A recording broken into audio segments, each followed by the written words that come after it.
In the sessions, the 2 sessions before lunch, of course, we talked about remuneration, with one of the clear things to come out of the Royal Commission, the role of remuneration in driving behaviours, and also how it can be used to reduce the risk of misconduct. But of course, there is no silver bullet when it comes to executive remuneration, as much as everyone would like one, because it's well known that often we have very competing interests between investors, community, boards, chuck politicians in there as well, and indeed the regulators, as we talked about in the director panel. So how do we do remuneration better, and what does best practice look like? If you could welcome our panel to the stage for this discussion. I'll ask them to come up as I introduce them. Penny Bingham-Hall. Penny is a non-executive director of Fortescue Metals Group, BlueScope Steel, Dexus Funds Management, Port Authority of New South Wales, and Taronga Conservation Society Australia. Melinda Cilento. Melinda is a director of Woodside Energy, CEO of the Committee for Economic Development of Australia, or CEDA, and co-chair of Reconciliation Australia. Ed John. Ed is the Executive Manager of Governance, Engagement and Policy at ACSI. He's got over 10 years experience advising ACSI members on responsible investment issues. And Elizabeth Sheedy. Elizabeth is Professor in the Department of Applied Finance at Macquarie University. She's a risk management and governance expert, and she spent her early career in the financial services sector. And your moderator for this session is Martin Lawrence, co-founder of Ownership Matters and formerly head of governance research at ISS Australia, New Zealand. Please welcome the panel, and over to Martin.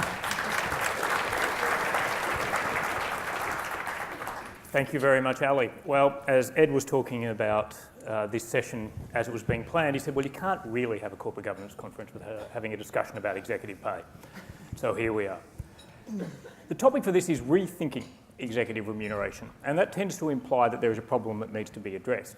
I suspect you probably could have had this session with this title at pretty much every ACSI conference going back from 2001, which was the first one, I think. But there's certainly something seems to have happened in the last 12 months. You had unprecedented votes against the boards of hallowed financial institutions like NAB, Westpac, AMP, ANZ. Investors were really cranky. And so that tends to suggest that something from the investor side of things needs to be rethought. On the other side of things, you have boards and executives talking about how pay doesn't work, how its fundamental premise of trying to drive executive behaviour to create value and manage risk, that something's not right. The NAB scheme, which was so emphatically rejected by shareholders at their AGM, for all that shareholders didn't like it or its application, was driven by this desire to try and make it work better.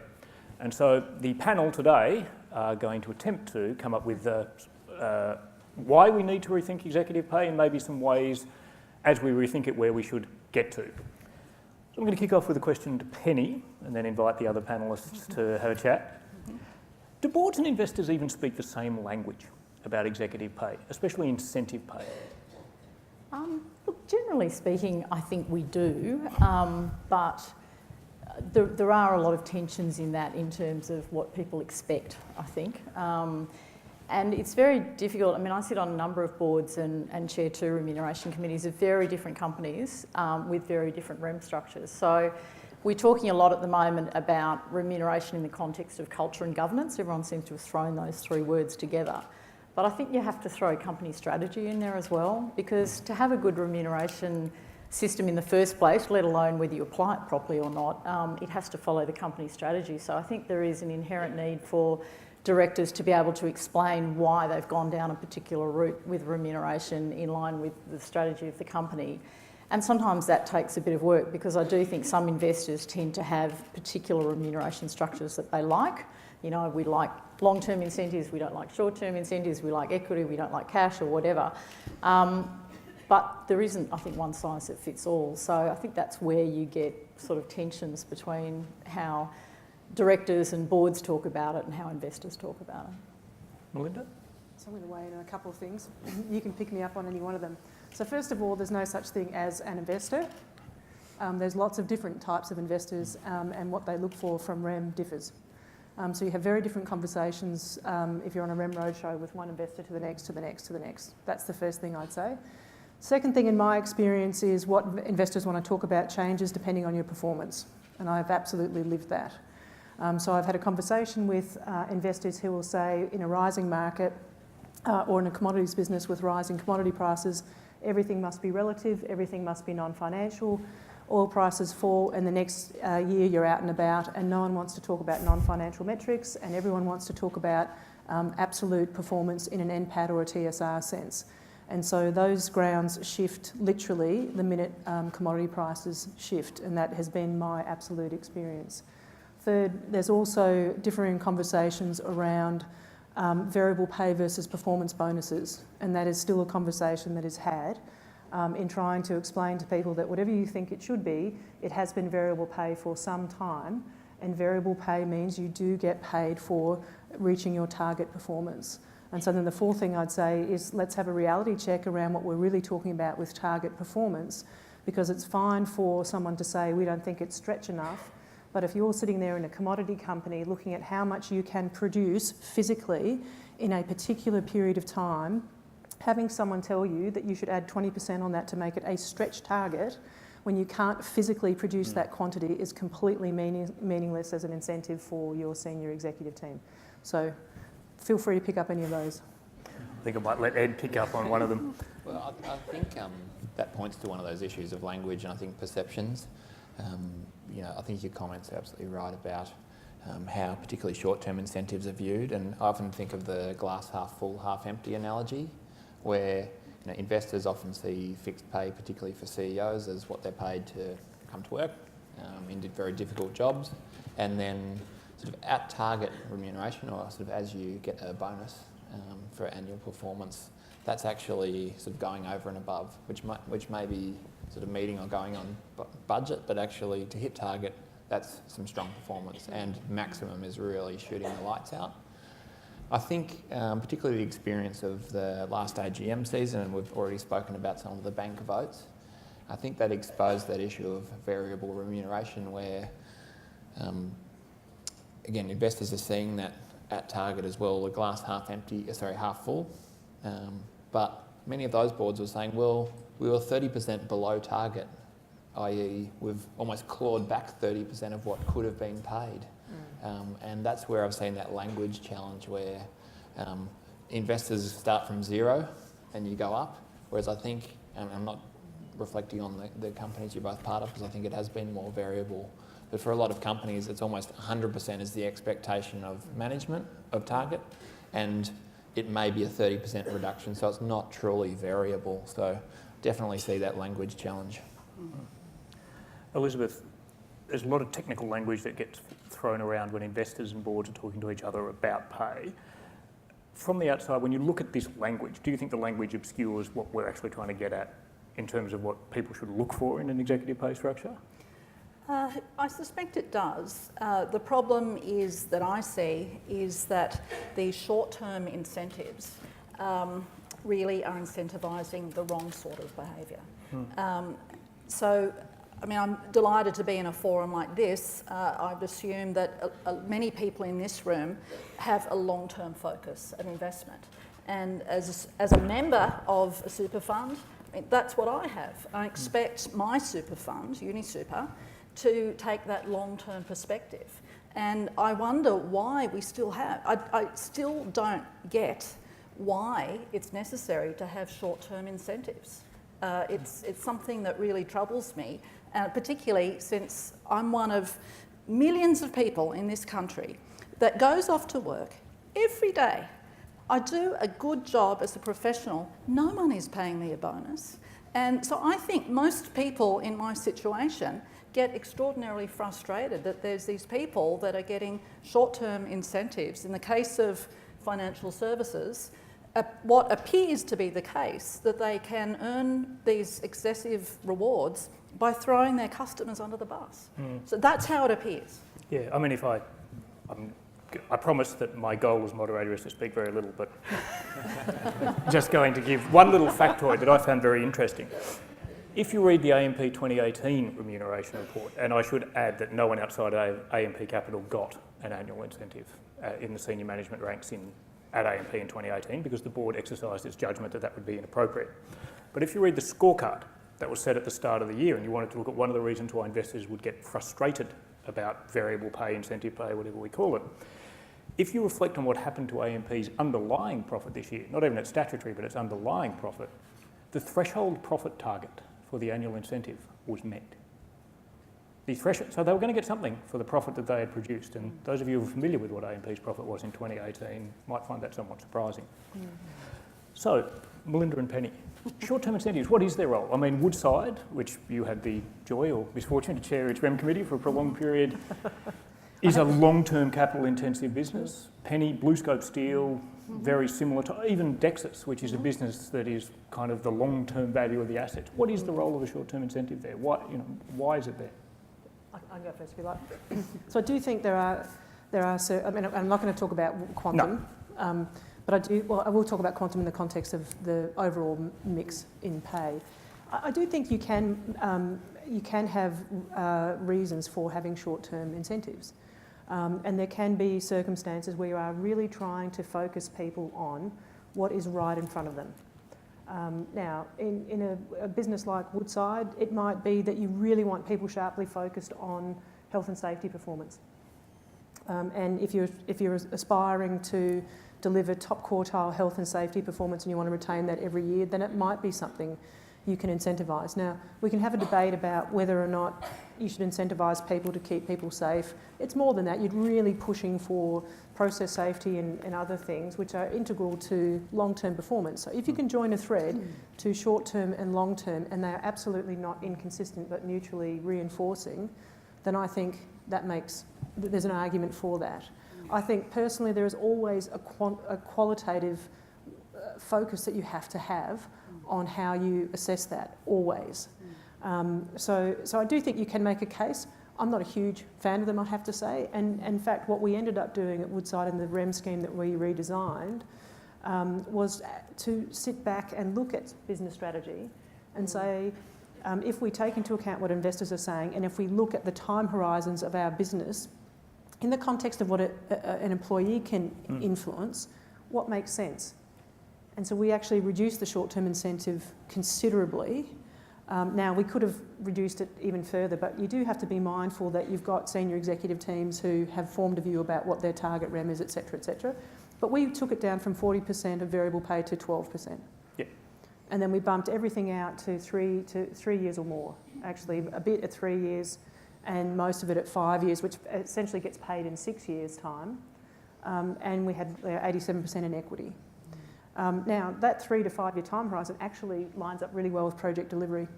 So if you start a project from the time you'll start thinking about it and developing it, and then you can have timeline gates and all the rest of it. So it is about that long-term focus, and it does mean that if you leave the organisation as a senior executive, you're on the hook for 5 or 6 years for your successor's performance or that senior management team's performance or the whole organisation's performance after you've gone. So, and to be honest, I kind of like that too, because it does incentivise building talent. Yeah. Look, I mean, I've probably had similar experiences to what Melinda said, but I think, there's a couple of things here. Quantum is an issue, I think, increasingly in short-term incentive. And, similarly at BlueScope, we brought in a new remuneration scheme where we significantly reduced the short-term incentive and the long-term incentive for that matter, but balanced up with how we were assessing it and what the certainty of the long-term incentive vesting, etc. But I suppose we've got to go back and say, what's the purpose of whether you want to call them bonuses, incentives, rewards? And there's always debate about, is it an incentive or is it a reward for doing a good job? And go back and talk to management, because if management don't see it as an incentive or a reward or a bonus, then there's absolutely no point in doing it. And then you've got to say, well, what is it that you're rewarding, or what is it that you're trying to provide an incentive for? And I certainly see that as being quite different in the companies that I'm involved with, depending on how cyclical the business is, how much you're talking about, steady long-term earnings. So I think there is a place for short-term incentives. I think there's certainly pressure from a quantum perspective, and I kind of agree with that. And I go back to, I guess, when I was in an executive role where it was just a good old-fashioned cash bonus, which was sort of done really on a very qualitative basis, to be honest. And there's maybe something not bad about that. It was very much a reward bonus because you've done a good job. We've got very complicated now with all sorts of scorecards and you know, you can add them all up and come out with a score, but at the end of the day, I think the board does have to exercise judgment to say, well, yeah, look, the score might be 80%, but it doesn't feel right. So look, it is a balance, and you've got to look at the overall remuneration structure, I think, of fixed pay, because again, you could take out short-term incentive and increase fixed pay. Does that improve anything? Possibly not. So, and all of us are working in the real world where, you know, there's a competition for good talent, and you've got to balance that up with what other people in the market are doing. Can I say I did test the idea that we would just go back to the simple fixed pay little bonus or whatever, and there wasn't a huge shares, perhaps, and some shares. There wasn't a huge appetite for it anywhere, I have to say. Ed, what's your view? Do you have a view on ACSI's behalf or personally about the role of the short-term incentive? I think I agree. Agree with the comments made. I think they are a tool that executives connect with. So when they have 4 or 5 year long-term incentives that may be linked to TSR or other things, they may feel like, how do we influence those? Some of those individual measures, again, when they're clearly disclosed and set around tangible measures, I think we can see those having an influence on the company. But I think where we get concerned with short-term incentives is when they're not truly at risk. So you get the disclosure of the scorecard and it's 10 pages long, and I've read hundreds, if not, maybe not 1,000 yet, but a lot of these disclosures, and you can't tell which, where the performance measures sit and effectively why the incentive is being paid. There is a huge concern and a disconnect with the experience of shareholders. I might just add too, I think, in certain situations with some companies where you might be doing a turnaround or you're on a major cost-cutting drive, actually putting in annual targets. I know, for example, at Fortescue where, we were really working hard to get costs down so that, the company was profitable when iron ore prices went down. When you go up on site and you talk to people, they are absolutely driven by what they're trying to achieve in terms of production and cost, and it really means something to them, and they might not even be particularly big incentives at the end of the day when you sort of, you go through the whole workforce, but it does drive a determination to meet particular targets. Now you've got to make sure that that's not driving the wrong behaviours, and it can do. So you want to make sure you're not cutting costs at the risk of doing the right maintenance and all the rest of it. And that's, I guess, where the nuancing comes in with, the management team effectively to make sure that it's being done the right way. But it certainly can mean a lot to employees to have short-term incentives at times. I know that Woolworths, for example, speak of the revolutionary impact as they did their reset strategy commencing about 3 years ago, of giving, in the context of executive pay, quite small potential bonuses to store managers. But the interesting thing is if your fixed pay is 100k and you're trying to pay off a mortgage and raise a family, an incentive of 50k actually means a lot more to you than if your base salary is 1.6 million and your potential annual incentive is 2.5. So we've touched on this already for those who were here earlier around this thorny issue, which unfortunately seems to have become a shibboleth that investors hate non-financial targets. To start off with that, Elizabeth, is there a place for non-financial targets? And here I mean conduct, risk management, culture, these kind of words. Is there a place for them, or is this something that shouldn't be in pay, in your opinion? Incredibly difficult issue. So some of you here would know that I've been a researcher in this area of risk culture and conduct for a number of years now. And I've been in the situation, I've done culture assessments in a number of large financial institutions. And I'm one of those, I'm not in the David Murray's camp that would say culture's all nonsense. I definitely think culture is incredibly important. I guess the difficulty I see is that as soon as you make it into a KPI, you run the risk of destroying it. So yes, I think that doing culture assessments in an organisation with the right methodology can be very useful, but there's so much room for manipulation, even just in the way the survey is conducted. So when I do culture assessments, for example, I do truly anonymous surveys, whereas the way most organisations do it, they're invitational. In other words, each person gets a unique link to the survey site, which means if staff members know that they can be tracked And if they know they can be tracked, they're not going to be candid. I think that's being naive to expect that people are going to be candid in that situation. So I'm very dismayed by the way in which many organisations are assessing culture. And I think it clearly creates possibility for manipulation. We heard stories at the Commonwealth, like the word would go around, 5 to stay alive. Everyone was instructed how to fill in the survey. So that's the problem. It's not that culture is not important, but coming up with good measures in a KPI sense is quite difficult. Thinking about customer outcomes, I think everyone probably agrees now that the Net Promoter Scores are a really poor measure of customer outcomes.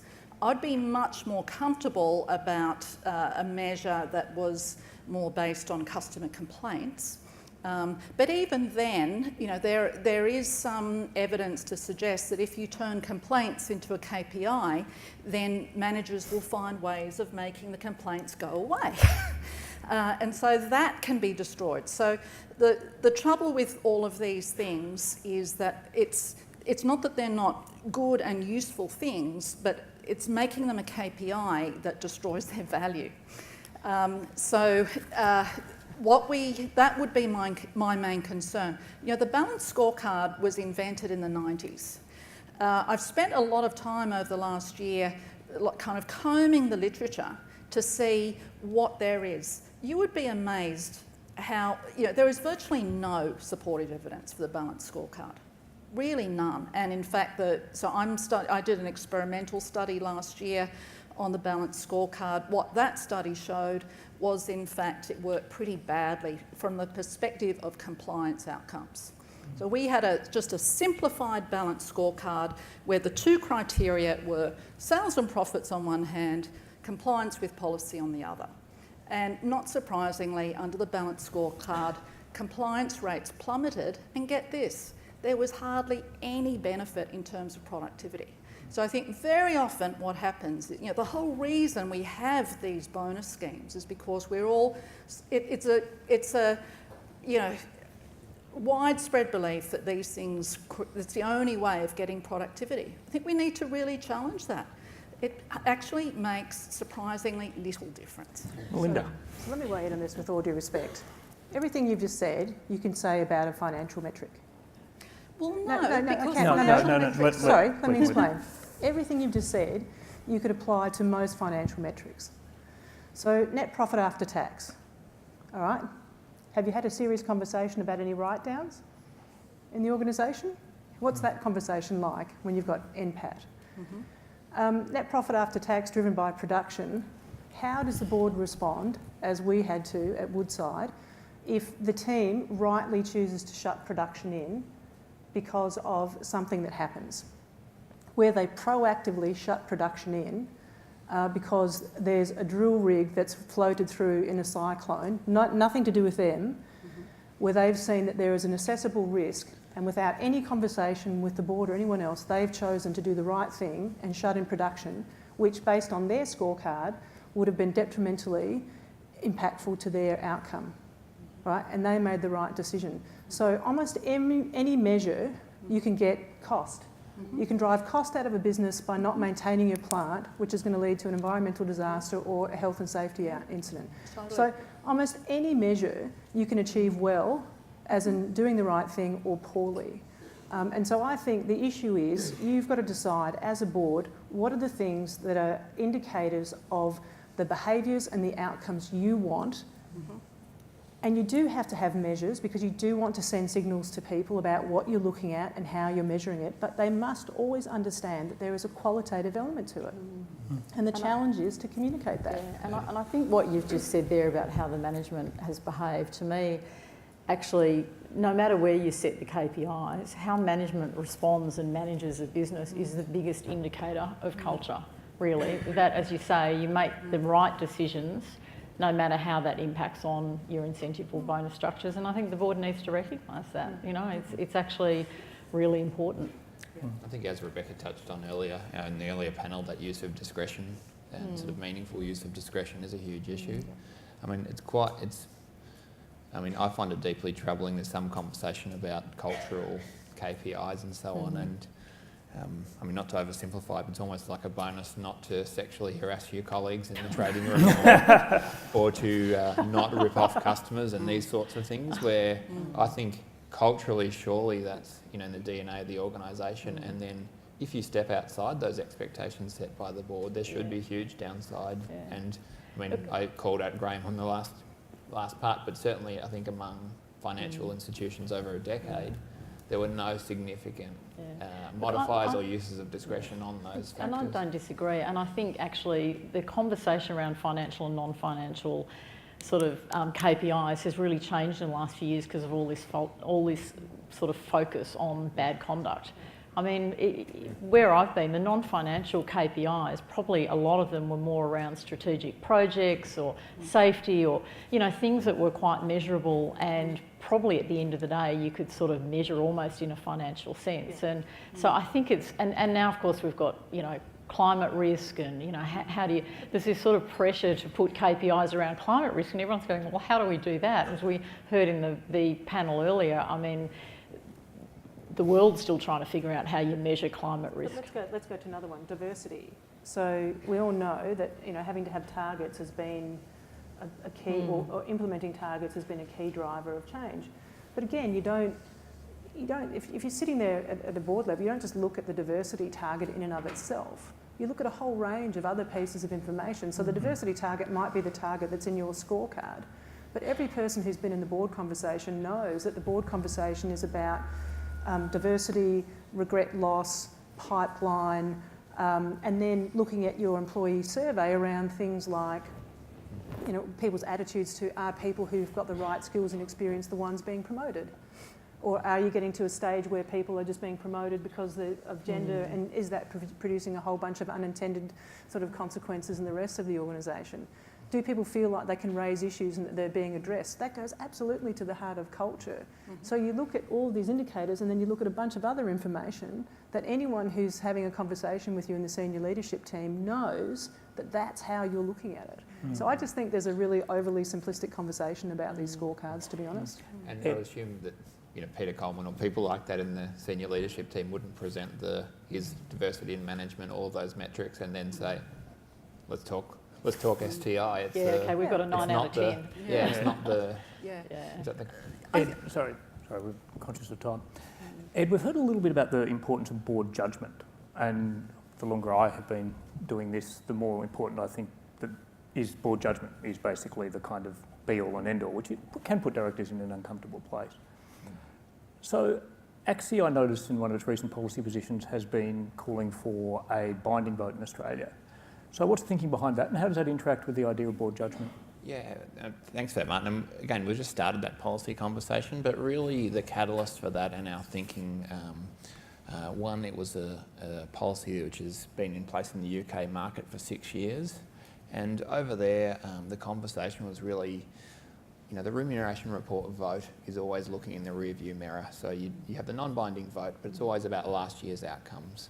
So the experience over there was actually having a forward-looking discussion and a binding vote on remuneration policy. So over in the UK, it operates every 3 years. So you actually get buy-in of your investors and management team on a forward-looking basis.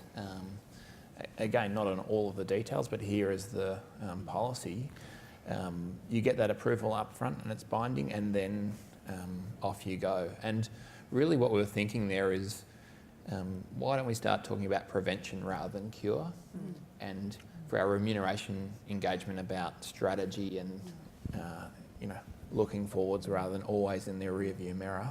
And having that conversation up front, as opposed to, yes, we had an 88% vote against, but it's already happened. The incentives have already been paid, and we probably didn't like the structure to begin with. So let's shift the conversation. I may throw us open to questions at this point. Any questions, please raise your hand and someone with a microphone will find you. And please let us know who you are and where you're from. Yes. Lou Caparelli from UniSuper.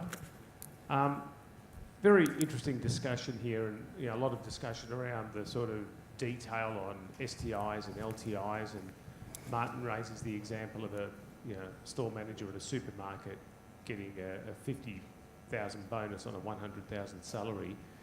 To what extent does the panel think that a lot of the angst investors have relates to essentially what is the elephant in the room, being quantum? And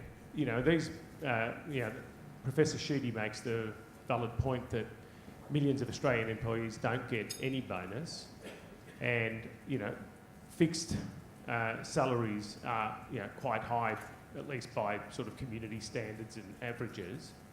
And then you have STIs as a multiple of the fixed salary, and then LTI as another multiple again.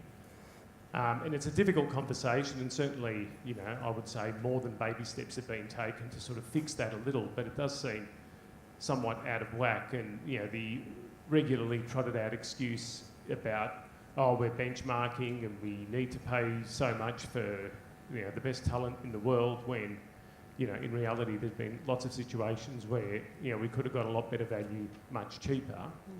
But it is a difficult one to raise, and I'm just, curious to see what the panel has to think on that subject. Thank you, Lou, for raising the elephant in the room. I'm just going to invoke moderator's privilege to say one thing, and then I'm going to pass to the panel. This argument about paying the most to get the best, which is more elegant and detailed ones, and I apologise for people who have heard this before, but if paying the most gets you the best, then Phil Green was the second greatest CEO Australia has ever produced. And with that, I'm happy to address the elephant in the room. Look, I do think a lot of the angst is around quantum, and it probably goes back to, listening to Sharon Burrows this morning talking about inequality in the world. I mean, I think there is a huge differential between what top executives get paid and what the ordinary worker gets paid. But the problem is the world's getting smaller. We are looking globally at talent, and particularly if you've got businesses around the world, unfortunately you do have to benchmark. It is difficult to know how else to go about figuring out how much to pay a CEO.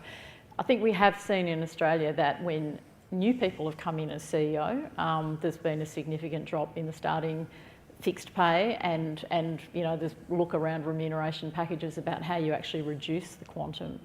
And there's probably, I tend to think there's one chance after a CEO has been appointed to potentially increase their pay, and then that's probably it. So look, it is a very difficult one. It's something that boards grapple with all the time, but it's, you really can't put on a CEO at $2 million and then a couple of years later go, hey, I think you're only worth $1 million now. I mean, it's very difficult, and ever since we've had pay disclosed in annual reports, everyone knows what everyone else gets paid, and unfortunately, it sets an expectation. Yeah. Look, the only way I can really get comfortable with this idea of the short-term bonuses is if there are long deferral periods with clawbacks. To me, that's the key to it. We will only know in the long term whether those people were actually worth it. It's true, all of these things are indicators. I mean, Melinda makes a fair point. Even the financial statements, even though they're audited, they are indicators. And, we've seen, even in today's financial review, there's some really interesting stuff about creative accounting practices. So often, it's only in the fullness of time that we really know whether that person deserved it. That's why it's so important that we have these long deferral periods and clawbacks. And I think that's a really positive aspect of the banking executive accountability regime, that's going to be a requirement in financial services. I do hope that trend extends more broadly, because unless you regulate those things, you're always going to be fighting. There'll be very strong lobbies who are working against that.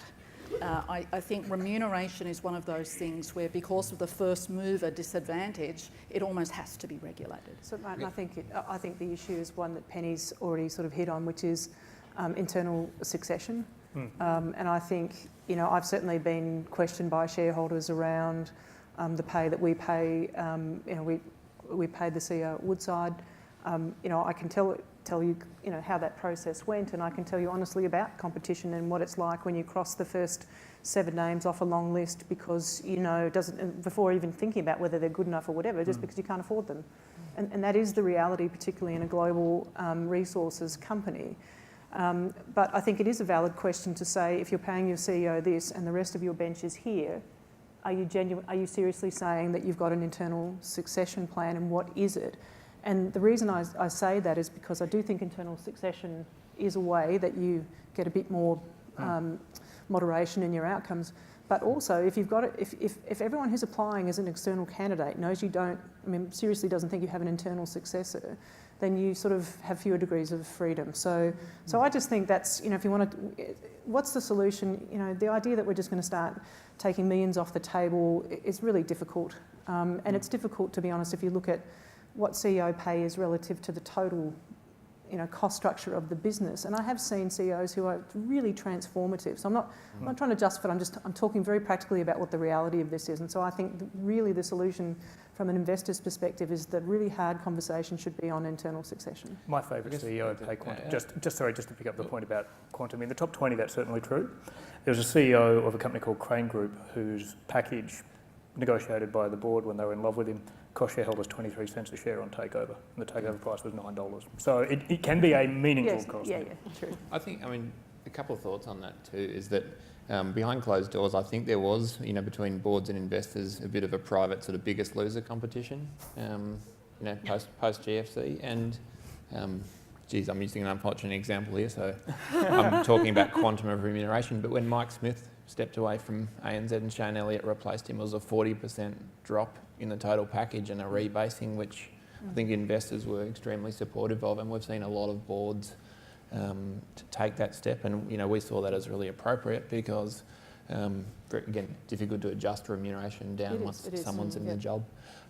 Two other quick points on quantum. One is people may have seen more broadly in ACSI's policy discussion, we've followed the US and UK examples around pay ratio reporting, so standard disclosure around how CEO and executive salary is set relative to the quantums within the organisations.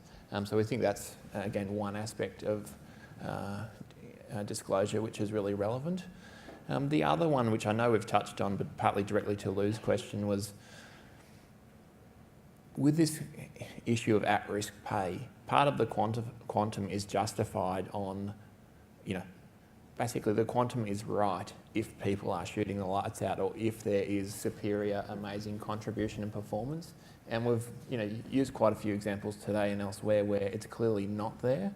So maybe a more honest conversation about, these are an expectation, but they're far lower, or they're actually linked to long-term outcomes, is a better place to be in because you have lower quantum, a bit more truth and honesty.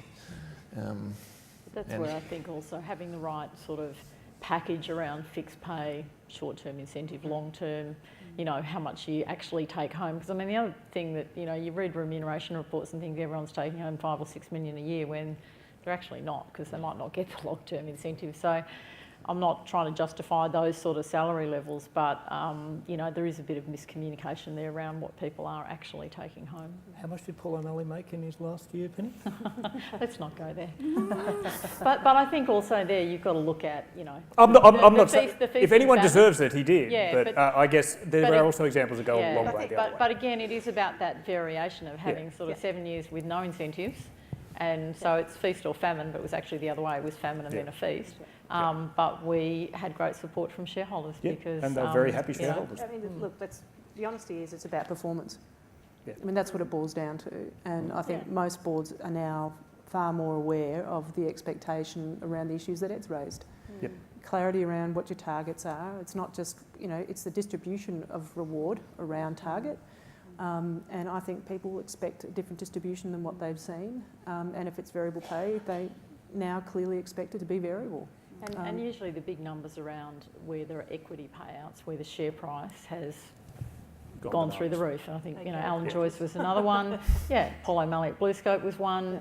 So I think where you've had that, a big turnaround story and a big change in share price, then the shareholders hopefully are happy as well. But you do get big numbers.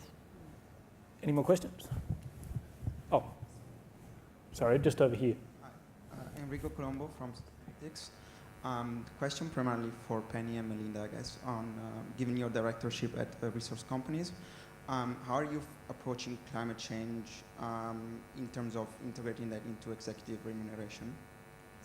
Sorry, I didn't quite get the question. It was a question was how are you approaching climate change in terms of bringing it into executive pay? And I suspect probably more looking at BlueScope and to the extent that you're involved in this at Fortescue. Yeah, look, I think it's something that we've been grappling with over the last couple of years and saying, you know, how as a company do we address it, and then say, is it relevant to put it into our scorecard, and if so, how?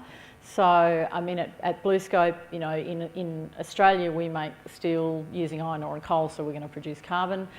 In Asia, we buy steel from other companies, so we're not producing the carbon, which is, you know, I guess this sort of circular conversation about producing carbon and where and who takes, you know, the penalty for it, if you like. But we've set some specific targets at BlueScope around carbon reduction, and that is starting to flow through into the KPIs. But it is difficult. I think you can set some tangible targets, and certainly, you know, say in the property sector where there's been a very big push on going to carbon neutral and a lot of, I suppose, soul searching about how you make buildings more energy efficient and reduce your footprint. Again, I think you can put some very specific targets there. But again, for every company, it really comes back to what is it that you're trying to achieve, and is there a realistic, measurable target that you can see is going to add value in terms of reducing your risk profile in the longer term. Yeah. Melinda, do you have... Similar approach in terms of energy intensity emissions, which form part of the scorecard. There was another question just down here. Graham Hunt from AG Energy. Maybe in part a comment and then a question, I guess. The stuff about scorecards, I think part of it is you've got to be careful what you wish for, because I think over time we've created a system which is very mechanistic. Part of that has been driven by the desire for transparency in REM reports so that people can kind of back calculate why and determine whether or not the outcome is appropriate. I think the issue, and it links to culture, is behaviours are much more important than culture, and you need to be actually monitoring the behaviours in the organisation, not just creating a KPI, which is do a culture survey and then use that number to determine what the outcome is. So I guess there's a, you know, my question is also around that companies are under huge pressure to keep looking at their REM structures. Executives are already confused because in some organisations the REM arrangements have been changed multiple times in the last decade, particularly where they stand out from the pack. And I think that's another big issue, because while investors want to ensure that the REM processes are consistent with the strategy of the company, I think if they're hard to understand, in my experience, they tend not to like them. So there's a question in all of that. The other piece is really around quantum. I mean, maybe we've got to start with the idea about what we think is acceptable as a quantum for a senior executive, and work backwards, because the only issue I have with that is how do you reward a senior executive that might quadruple the market cap of the company? And then what happens when they finally leave the role? Everyone throws their arms up because the quantum looks to be much more than they consider to be appropriate, but it's really the vesting of that performance over time. What does the panel think about a far more simplistic approach, which, if you like, is a fixed REM and grant of shares? So from day one, people are exposed to the performance of the company. Sure, there will be clawback if necessary, but there is complete alignment in terms of shareholder and executive outcome from day one, and the STI and LTI stuff goes away. Now, whenever that's been raised, everyone says, you know, great in theory, but you can't make it work. So it'll be good to try to actually work out where we're heading with this, so that there aren't more false starts in the next few years. But I guess that's actually almost where Woodside got to. With, you know, 87.5% of variable pay is now in equity, held for a chunk of it time tested, and then some of it actually also then further performance tested on an RTSR basis. The problem is what you do with fixed. And look, I'd probably add to that too, going through the same sort of process at BlueScope where, look, we've still got a short-term incentive because management actually said it's really important through the organisation to have a small cash incentive, which we kept, but reduced the quantum of it, and then brought in a long-term incentive scheme, which effectively says if you meet a threshold return on invested capital, then you get shares. And it took a while to get the market used to that concept, but it's actually been very important. But it's setting a threshold to say, the company needs to be adding value for shareholders for you to get those shares, but it's very simple, and if you do, you get the shares. And look, I do have some sympathy around the complexity in changing REM structures and scorecards and all the rest of it where, employees just go, look, we don't really understand how this works if we get something great. So simplicity is really important, and I do think scorecards have got too complicated, particularly when we're trying to fit in culture and climate risk and safety and, the list goes on and on. Before you know it, you've got 15 KPIs there, and does it really mean anything? Not sure. It's a really important point, and I think a lot of these things are dismissed as in our shareholders would not accept. I think anyone who's engaged with ACSI and a lot of the super funds in the room, actually everyone's up for that discussion. So we have that shared issue. We've talked about quantum, we've talked about the need to link to strategy in the long term, reduce complexity. I mean, all of those things, I think the funds here and certainly me personally, we're up for that conversation. I think too many things are dismissed because they may be contentious, and I mean, you may not please all, but I think a lot of people would welcome that move away from I think that's a lot of those practices. I think it's a good point, and it goes back to the discussion earlier about saying directors have got to have the courage to do what they think's right for the company, and then go and prosecute the case. And I agree, ACSI has always been very open to having those conversations. We had to do this. We've just had our new REM scheme kind of positively supported, but I almost got caught out in the fact that now a number of companies are introducing these so-called combined schemes, and everyone was looking at them, not everyone, sorry, some people were looking at them as they're all the same. And so it was a really determined effort to go and explain exactly why the scheme made sense for the company. Can I just say just a couple of quick things, sorry, Martin, if I can. I mean, the set and forget scorecard, I think people have learned the lesson with that, and in fact that desire for almost less board discretion and clear transparency, and let's back retrofit how we got to here and then tell you whether you're right or not. That's actually, I think, what's produced some perverse outcomes because it's become far too mechanistic. And I can say that's actually one of the lessons I learned, that you've got to actually sit down and look at the outcome of the scorecard and ask yourself if it makes sense. In the context of where the company is at and in the context of shareholder expectations and the market. Now, the challenge with this, and I can tell you firsthand that executives are sick of pay structures changing, scorecards changing. They want to know what they need to do, and they want to know that they will be rewarded if they do that.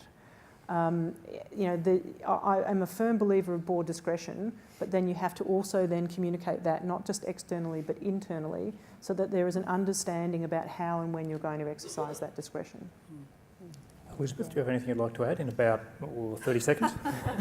Yes, so look, I'd like to echo the importance of discretion. It's human nature that we tend to, we don't want to give people bad news.